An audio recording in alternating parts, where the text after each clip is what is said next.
This past fall, one law school got 1,323 applications. It said yes to 700 applicants and enrolled 237 of them. This is all based off of this school's own filing with the American Bar Association. Now, this school's median LSAT score was a 147, which puts you in the bottom third of everyone who takes the LSAT. About 7 out of 10 applicants score higher than that. And fewer than 7 in 10 of their recent graduates got a full-time job that actually needs a law degree. Then this past September, the American Bar Association, the group that accredits law schools, put that school on probation. Now, this school is not a fluke, it's not unique, it's part of a pattern, and it's the same pattern that 8 different law schools were all part of, running that pattern in the years right before they died or lost the accreditation that made the degree worth the money. So I did the work. I pulled the ABA filings on every single law school that has closed or lost its accreditation in the last 10 years. Then I pulled this year's filings on the schools that are still open, and 4 of them are running the dead law school's playbook right now. So today I'm going to name all 4 of those law schools that are in danger of collapse, and the last one has the worst set of numbers I have ever seen on a filing like this. Let's start with those that already died. Charlotte School of Law, Arizona Summit, Florida Coastal. These are 3 different law schools in 3 different cities that all have this same owner. A private equity firm ran all 3 of them as a for-profit chain, and their own filings tell you exactly what that chain did. Let's look at Charlotte, for example. In 2011, their median LSAT was a 148.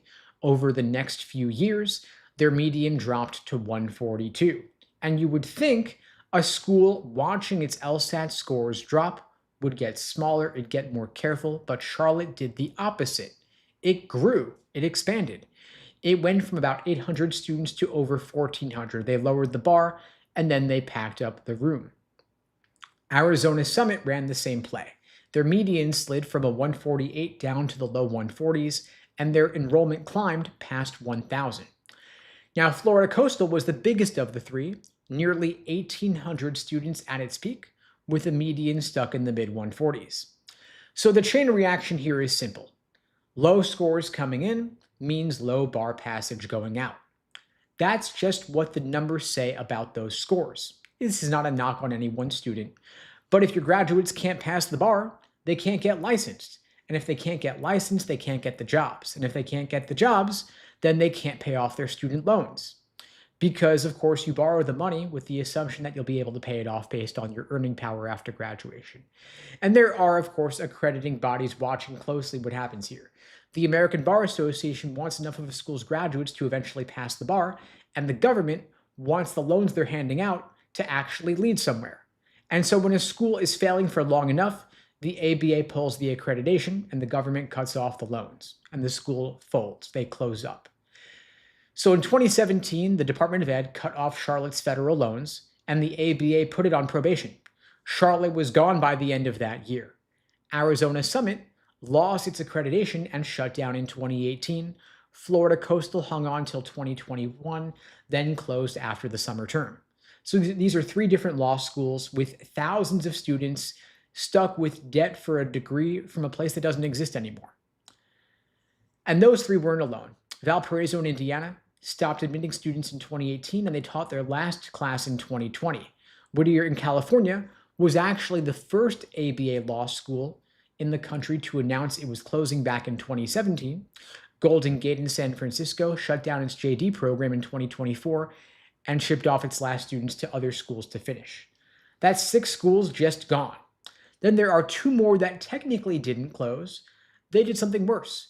Thomas Jefferson in San Diego and Laverne near Los Angeles both lost their ABA accreditation and dropped to a California-only state accreditation. And that's a pretty brutal downgrade because an ABA degree lets you take the bar exam in any state. A California-only degree really only works in California. So if you started at Thomas Jefferson planning to work in New York or Texas or back home, wherever home was, that option is closed off to you. And Thomas Jefferson's bar passage rate got so bad that in one recent July, only 4% of their first-time takers actually pass the California bar. I'm not saying 40%, I'm saying 4%, less than 5. So those are the 8 schools that are the worst, I would say. 6 of them are already dead and shut down. 2 of them are stripped of the accreditation from the ABA that makes the degree worth the money. Every single one of them was doing a version of the same 3 things. They took students with low and failing scores. They kept the classes big anyway, and some of them even grew the classes on purpose, and the bar and job numbers they filed quietly told you those students weren't landing where they'd been promised. Now let's look at this year's filings. Now, I'm not necessarily predicting these schools are going to close. 2 of the 4 I'm about to name got flagged by the ABA recently, then fought their way back to being in good standing, and they're still fighting to fix the issues. Some of them might pull it off. I'm just engaging here in pattern recognition, not necessarily a prediction. I want to show you which schools are running a risky playbook so that you can walk in with your eyes open before you sign for a loan. That's the whole point here. Now, one number to keep in mind, across the country, about 83% of law graduates land a real full-time legal job, the kind that actually requires the degree, 83%. So keep that number in mind as a benchmark, as a baseline, because not one of these 4 schools I'm going to name comes anywhere close. Number 1 is Cooley Law School. They used to be the largest law school in America. Then they shrank for 10 years. This past fall, they did the exact same thing the dead schools did. It grew. Their first year class jumped from 139 students to 237 students in a single year. This is off of their ABA filing, a jump of about 70% growth over 10 years.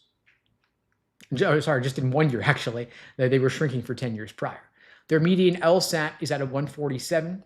About 67% of their recent graduates are in a full-time job that needs the degree. And the ABA put Cooley on probation this past September for bar passage. Then they lifted it in November after their bar passage rate crawled up to 76.2%. Now, the line you've got to clear is 75%. So they cleared it by just a little over a point. The second school I want to talk about is Appalachian School of Law in rural Virginia. It's a small school. Their first year class grew from 62 students to about 88 students in just 1 year. That's growth of about a third or so. Their median LSAT's of 146, and about 63% of their graduates land a full-time job that actually requires the law degree. The most recent first-time bar passage rate in Virginia was 71%. The state average was about 85%, so they grew the class, while their bar scores were well below the rest of the state. Now, tuition there runs about $41,000 a year. Adding up 3 years of that tuition, throw in living expenses, and you're borrowing 6 figures, well over $100,000 in loans for a school where more than a third of the graduates don't land a job that requires the degree. Number 3 school I want to talk about is Inter-American University in Puerto Rico. First year class up from 156 to 205. Median LSAT is a 144. Only about half of their students end up in jobs that require the degree. Now, of course, Puerto Rico is a unique situation. They're not the mainland. You don't want to pretend it is. These schools serve a Spanish-speaking legal market. Their students take the Puerto Rico bar. And so the way the ABA counts jobs tends to treat that market harshly, so keep that in mind. But overall, the shape is still the same. Bigger class, lower scores, weaker job numbers. Which brings us to school number 4, Pontifical Catholic in Puerto Rico. One of the worst set of numbers I've ever seen. Their median LSAT's of 139, around the 10th percentile. 9 out of 10 people who take the LSAT score higher than the median student they let in. And this past year, the school grew its first year class from 113 students to 161, growth of about nearly 50%. Now, about 24% of their graduates are in a full-time job that requires the law degree. Only about 1 in 4, which means about 3 out of 4 graduates graduated and did not land a full-time job that requires the law degree. And same fairness point here about Puerto Rico once again.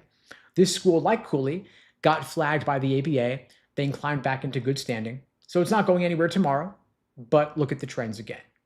Every ABA accredited law school has got to publish 2 things. One is called a standard 509 report. The other is an employment summary. Both are on the school's own website, and both are on the ABA's website. You don't need me to break it down for you. You could look there yourself. The first number you want to look at, though, is the median LSAT, the score the middle student had. Half the class scored below it, half scored above it. If the median's below 150, the school is letting in a lot of people who, by the numbers, are going to struggle with the bar exam. The second number is the employment number. Now, don't use the big employment percentage the school puts on the homepage. That number counts everything, including working part-time as a barista at a coffee shop. the job that has nothing to do with law. You want to look at the job that requires a full-time, long-term bar passage, or JD advantage. It's a fancy way of saying a real job that actually requires you having gotten a JD. So take that number, divide it by the number of graduates. If real legal jobs are landing for under 70% of the class, the school cannot reliably turn its own students into working lawyers. And so if a school's homepage is bragging that 90% of its graduates are employed, but only 45% are in jobs that require the law degree, where did the other 45% go? And why would the school count them in the first place? So again, your benchmarks, what you want to look at is their median LSAT score below 150, and are there real legal jobs under 70%? If the class is growing while both of those things are true, there is a real danger this school is in trouble. And so if you want to avoid being in that situation, going to worse law schools with lower bar passage rates, lower employment outcomes, if you want to go to better law schools with better employment outcomes, if you want to get more scholarship money, go to higher ranked law schools, the best path forward, of course, remains the same: getting the highest possible LSAT score. If you can get into a better law school, you can get more scholarship money, get into higher ranked schools. For big law jobs, clerkships, whatever you want to do, the jobs options remain open to you. I'm happy to help you out. I'm offering free LSAT tutoring for anybody watching this now or later. You can book that free LSAT tutoring lesson with me personally. The link is unpluggedprep.com/start. The link is below the video on YouTube, pinned in the chat on YouTube, in my bio on TikTok and IG as well.